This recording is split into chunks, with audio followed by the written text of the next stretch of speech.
ಏನಮ್ಮ ಸರಸ್ವತಿ, ಹೂವು ಕಟ್ತಾ ಇದೆಯಾ? ಕಟ್ಟು ಕಟ್ಟು.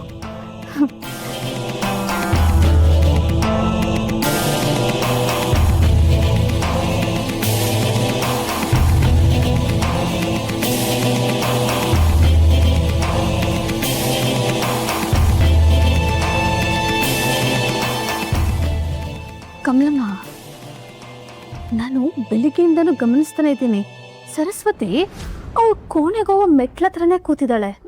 ಗಂಡನೂ ಇಲ್ಲ ಅನ್ಸುತ್ತೆ ಅಲ್ವಾ? ನಿನ್ನೆ ಹೋದವನು ಇನ್ನು ಬಂದಿಲ್ಲ ಅನ್ಸುತ್ತೆ.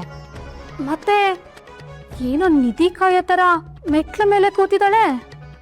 ಹೌದಾ? ನನ್ಗೇನು ಹಾಗನ್ಸ್ಲಿಲ್ವಲ್ಲ. ನೋಡೋಣ ಇರಿ. ಸರಸ್ವತಿ ಅಕ್ಕ, ಸ್ವಲ್ಪ ಬರ್ತೀಯ? ಅಲ್ಲಿ ಹಂಡೆಗೆ ನೀರ್ ತುಂಬಿಸ್ಬೇಕು. ನಾನ್ ಕೊಡ ತಗೊಂಡ್ ಹೋದ್ರೆ ಅತ್ತೆ ಬೇಡ ಅಂತಾರೆ.